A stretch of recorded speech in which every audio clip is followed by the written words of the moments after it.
a quote, part of the lyric that I want to talk about today. If you want to view paradise, it says, simply look around and view it. Everything you want to, do it. Want to change the world? Want to change your life? There's nothing to it. Imagination. The power of pure imagination is not just about getting the best candy and all the fabulous different ideas of candy that you can get. Like, not Dr. Dolittle, like in Willy Wonka, Dr. Dolittle. They wrote the music to that too. Like in Willy Wonka and the Chocolate Factory, it's not all about that. Imagination is essential in the art of manifestation.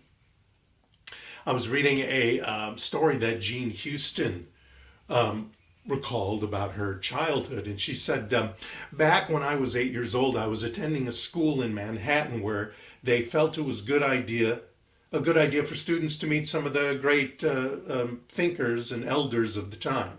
And one of those elders that her class visited was Albert Einstein, and one day they trotted off to Princeton University and his house that was there on the campus.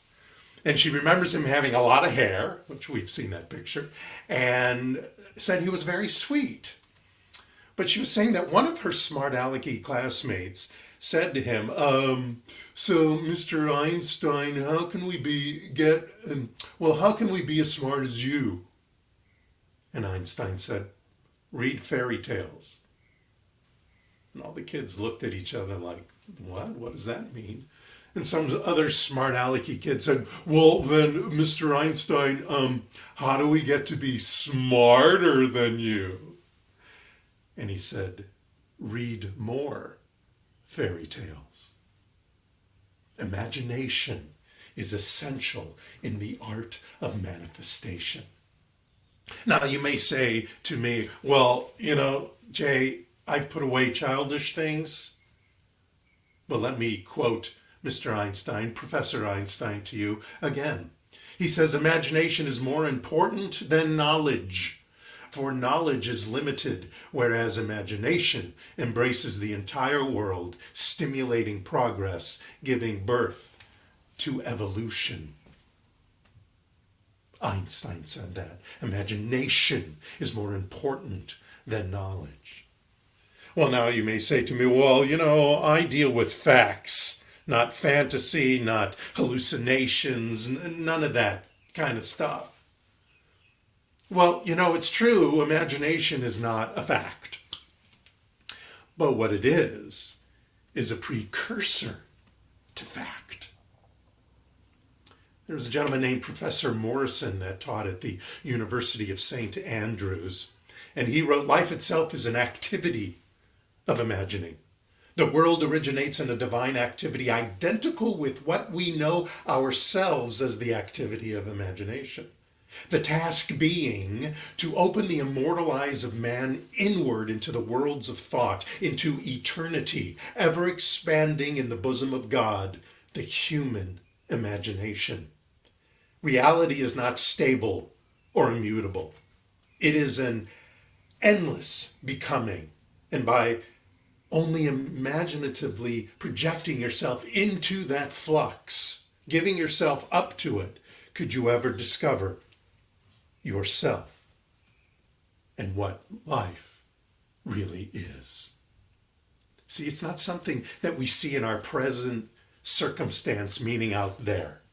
It's not something we see out there, of course, though out there may be an influence. It may be the motivation, the inspiration to imagine. It's something that is found in our next circumstance from within. It's a reflective practice like contemplation. It's a spiritual practice visualizing the end result and how you feel about it. Really? How do you feel about what you're imagining? That gives it power. Not how you get there, though. Remember, how you get there, That's the purview of the universe. Let the law of cause and effect deal with that. You don't need to deal with how you get there. How it feels for you when you're imagining, yes. Now, some of you may be sitting there and go, well, I'm a left brain person. Logic and analytical thoughts, objective intelligence, that's my game. Going to throw a quote at you again. This is from Psychology Today. A gentleman named Christopher Bergland was talking just about this. And he said that researchers measured the participant's brain. He's talking about a study. The participant's brain activity with a functional MRI, love that functional MRI, and found a cortical and subcortical network over a large part of the brain was responsible for their imagery manipulations. The network closely resembles the mental workshop that scholars have theorized might be responsible for much of human conscious experience and for the flexible cognitive abilities that humans have evolved over millennia. So imagination, that takes everything. It takes your whole brain working. It gets it all working. That idea that a gentleman named Roger Sperry came up with about the idea of the left brain and the right brain and what each of them do and the dominance of them, that's all been debunked. Because when I read that, I went, wait. What about that idea of, imagination is a right brain sort of situation? You're working your right brain. Again, University of Utah in Salt Lake City, neuroscientists used a functional MRI, and that's an MRI that watches your brain live make changes as you think certain things or feel certain things, and they watch the neurochemical and biochemical synapses fire. They can see that in the MRI. And their conclusion was, we demonstrate that left and right lateralized networks are homogeneously stronger among a constellation of hubs in the left and right hemispheres, but that such connections do not result in a subject-specific global brain lateralization difference that favors one network over the other, meaning the left brain over the right brain. Now, I know that was when I first read that, I was like, what?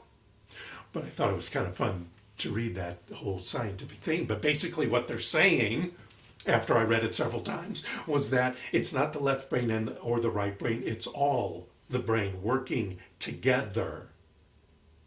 It's not when you're in imagination that just the right brain starts firing. No, the left brain does too.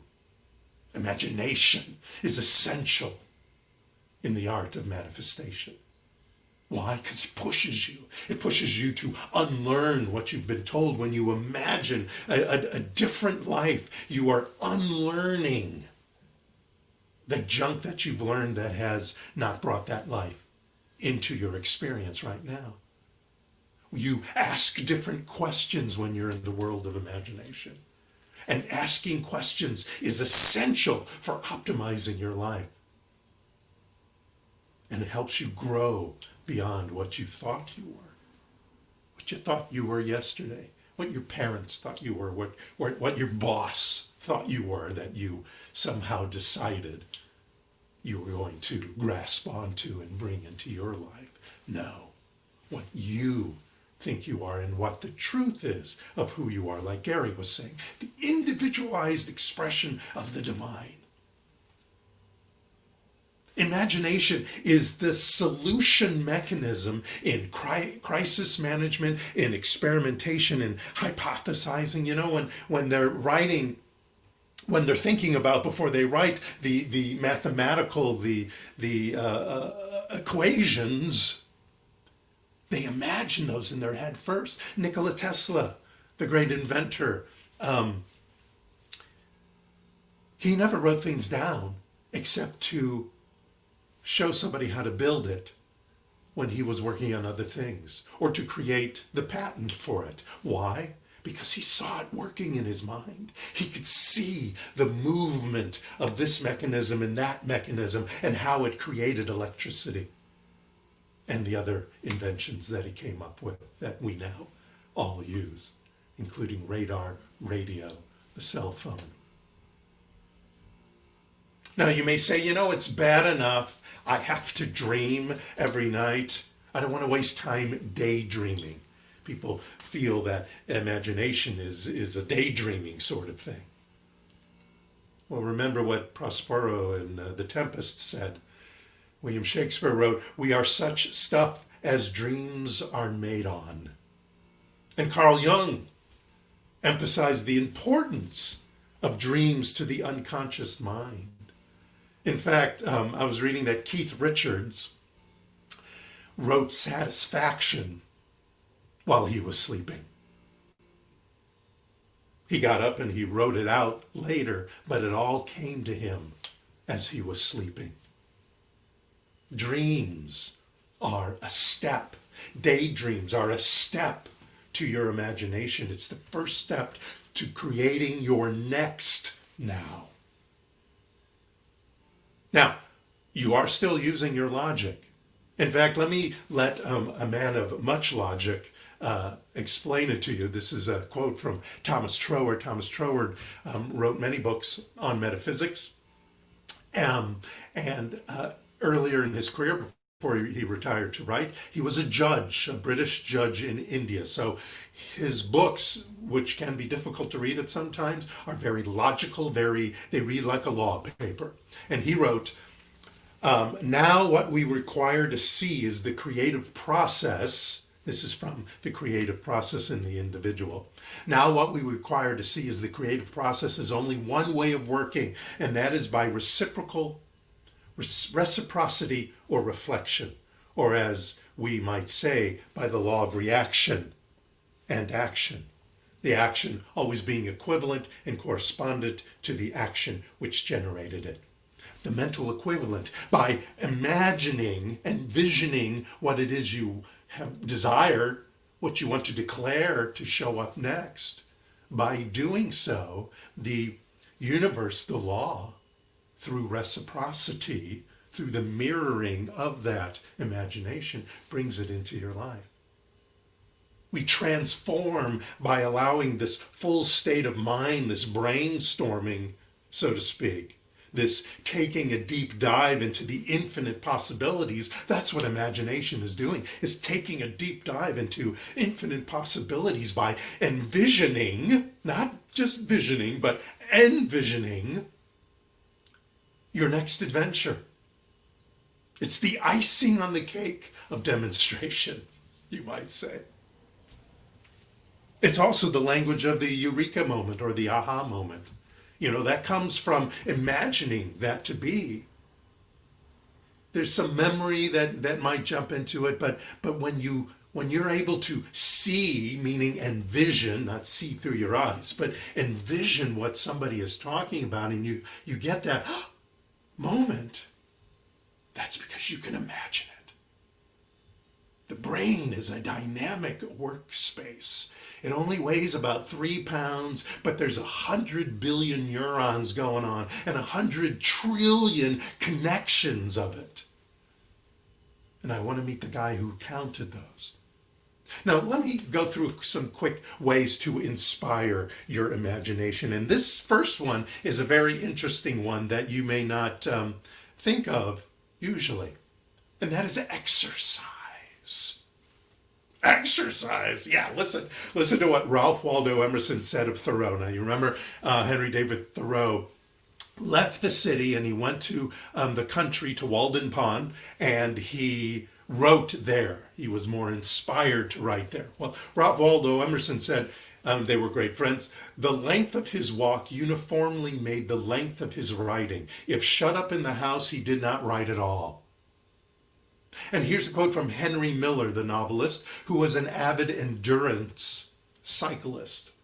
And he said, most writing is done away from the typewriter, away from the desk. I'd say it occurs in the quiet, silent moments while you're walking or shaving or playing a game or whatever. You're working, your mind is working on this problem in the back of your head. So when you get back to the machine, it's a mere matter of transfer. He's imagining this story that he creates in his novel.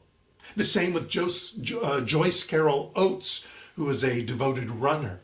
She said, running seems to allow me ideally an expanded consciousness in which I can envision what I'm writing as a film or a dream. I rarely invent at the typewriter, but recall what I've experienced. Exercise does that. Exercise does that. It piques your imagination. Another one, seek adventure, of course. New experiences and hobbies help build your mental pathways in the brain. Take a class. Challenge perception. That's that whole idea of asking questions and knowing that when you ask questions, the answers come through your imagination, not just through your logic. Visual perception, what we see is 80% memory and 20% from your eyes. So I'm asking you to look without your eyeballs and see with your other senses. Remember, for anyone who took or has taken my spiritual mind treatment class, you know that I talk about how it feels by the touch. What you see, yes. What you hear, what you smell, what you taste. So if you're working on demonstrating a new car, yeah, what does it taste like?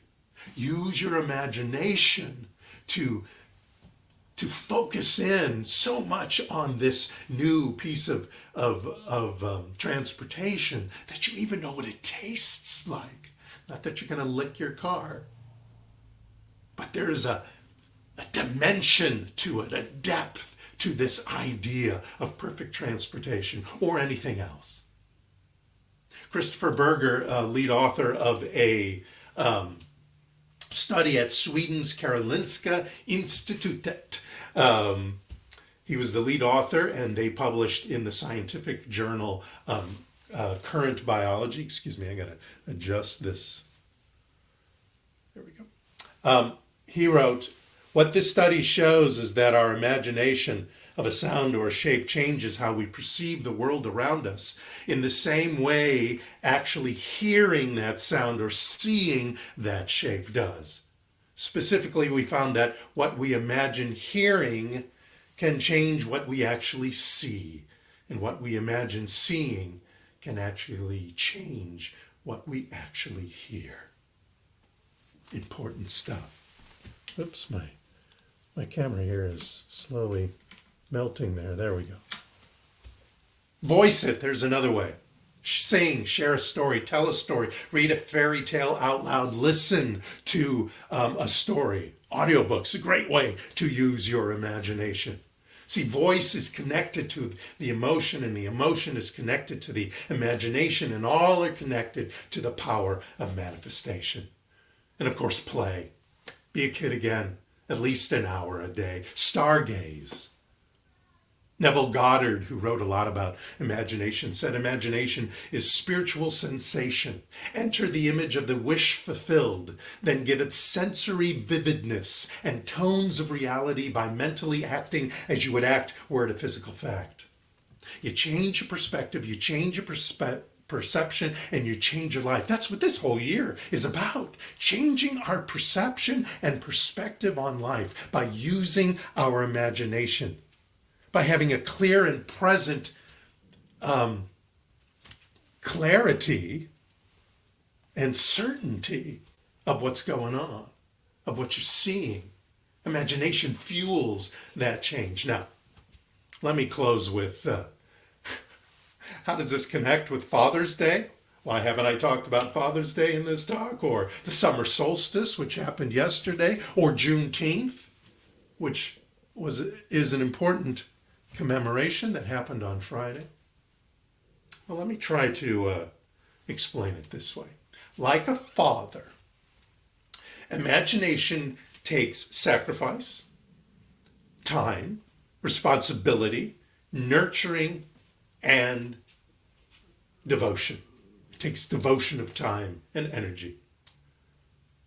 Like a father, imagination is embracing the responsibility of nurturing and raising the child. In this case, I'm talking about the manifestation, being the father of the manifestation, which is the child of your imagination, of your future. And third, sacrificing old ideas to devote ourselves to a family. That's what a father does. He devotes himself to a family of thoughts, feelings, and beliefs that transforms prosperous ideas into form. That's what the father of imagination does. And we are all that. Father is not a male gender situation. Now, like Juneteenth commemorates the emancipation, even though the folks found out a year and a half later on June 19th. But imagination frees us from the bondage of that master we call lack, limitation, disease, not enoughness. It becomes a master in our lives. It becomes a habit and thus takes hold of us. And like the planet during the summer solstice, imagination, it tilts us towards the great light, the sun of invention. It warmly illuminates us with wisdom and inspiration, as well as, like the summer does, bring suntan oil, dancing. A nice mojito is great, some watermelon, maybe a barbecue with great friends. Being in quarantine doesn't change this. It does not stop our minds from working. Being out of work does not stop our wisdom from working. Being stuck indoors does not stop our connection with the divine. And so too, imagination doesn't go away because you've allowed yourself to be enslaved by worry or some misguided idea of fatalism, or I'll never move forward, or any of that junk. It is there always for you to play with and transcend make-believe into do-believe. And when we're in do-believe, we experience that imagination in our lives. It stimulates the forward progress of our dreams and desires. It gives birth to the evolution, revolution, and distribution of our greatest life. Happy Father's Day to all of you. Especially, of course, to those who are fathers, but to all of you, because you are the mother-father of invention by using imagination, your imagination, to bring your next reality into your life today. Namaste.